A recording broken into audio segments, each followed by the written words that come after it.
Thank you, Mr. Speaker, sir. It's a very topical issue, this question.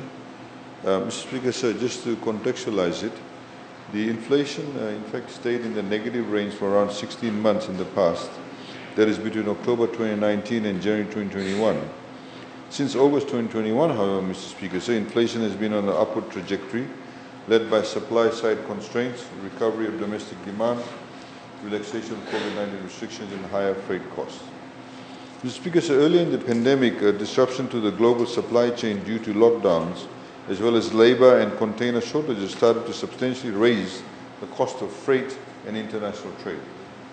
And as demand started to recover, especially in advanced countries or developed countries, the resulting mismatch between demand and supply fueled inflationary pressures across the globe.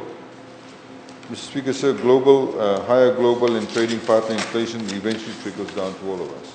By way of example, Mr. Speaker, so in December last year, inflation in the United States was 7%, the highest in almost 4 decades, while in New Zealand, inflation reached a 30-year high of 5.9%. Similarly, in Australia, inflation was 3.5% at the end of 2021, the highest since 2014.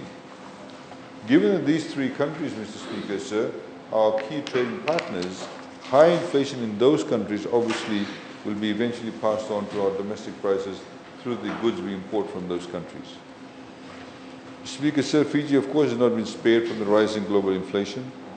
Annual headline inflation has been increasing since the second half of 2021 and was 3% in December of last year. Higher prices were noted mainly for food and fuel, resulting from the surge in global commodity prices and continued supply chain disruptions amid a rapid rise in pent-up demand in developed countries. In January, inflation rate was 2.7%, sir, led by higher prices for food and fuel, as well as household furnishings and maintenance and health products. Estimates by the RBF revealed that in 2021, imported inflation was the major factor in averaging at 4.4%, while domestic inflation was relatively muted at minus 1.1%. The higher imported inflation was mainly for food and fuel. Mr. Speaker, sir, over the next few months, however, given the recent flooding we've had, we'll also expect some domestic inflation to rise, of course, in particular in fruits and vegetables, etc. And because of the damage in places like Singatoka and Ba and various other places around Fiji, Mr. Speaker, sir. So essentially, Mr. Speaker, sir, what we have seen is that due to the high bent-up prices offshore, supply chain issues, freight cost issues, and because Fiji is so heavily dependent on imports in terms of our day-to-day living, nearly everything we use is imported, Mr. Speaker, sir. You will see that passed on. Fuel price went up, and Honourable Prasad made a big noise about that some months back. Of course, he has not said anything because fuel price is coming down or has already come down by 10% since it went up. But we are projecting, Mr. Speaker, so if you look at the global trends, it will probably pick up again very soon, Mr. Speaker, sir. According to the IMF, Mr. Speaker, sir, crude oil prices are forecast to rise further by 11.9% this year. Nonetheless, the sharp rise in oil prices and the supply chain disruptions are largely transitory and should start to ease from later this year. So it will go up, but expect it to come down further on, Mr. Speaker, says the economies will open up and there's some form of rationalization. Government, of course, Mr. Speaker, sir, will reduce duty on about 2,000 items last year in the budget.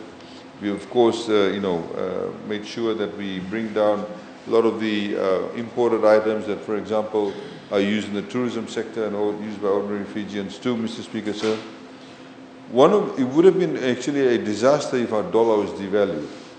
If you look at the history of inflation, Mr. Speaker, sir, is generally after devaluation of the Fijian dollar, there's large economic shocks, so financial, geopolitical, for example, 87, 98 and 2009. The COVID pandemic led to the largest economic contraction in our modern history. We've all said that. After our borders were closed down for almost 2 years. We lost $4 billion in tourism earnings. However, despite this 100-year event, Mr. Speaker, sir, because we have buoyant foreign reserves, well over the IMF's benchmark of 3 months of import cover, there was no need to actually devalue the Fijian dollar. Of course, it would have been catastrophic if we would have had to do that, Mr. Speaker. It would have put a lot of pressure, in particular on low-income families. Mr. Speaker, sir, we are looking at the inflationary rates kind of stabilizing towards the latter part of this year, as I stated earlier on. And Mr. Speaker, sir, of course, if we had not reduced many of the items, then we would have been in a different position. But that's one of the reasons. I just recently got some figures, Mr. Speaker, so just today. Wheat prices are looking like it's going to go up. We import, as I've said publicly, we make obviously flour from wheat. 2 companies in Fiji import wheat, FMF, Punja and Sons, but flour is actually price controlled. However, if the input cost is higher and it gets higher, we expect the prices to go higher. So we price control, so if Punja and Sons brings in the wheat, they grind it, they put something, other stuff in it, and we get flour. We then price control it at wholesale. And then it gets sold to the retailers, it's again price control there too. But as I said, if the wheat price at the moment is $298.22, and now it's going to go up in excess of $350, that obviously will be passed on to us. So price of bread, bambakau, purini, cake, roti, everything can actually go up. So those are the kind of things that we need to anticipate. And we are, of course, working behind the scenes to see how we can actually mitigate those costs. There's inflated prices, sir. Thank you.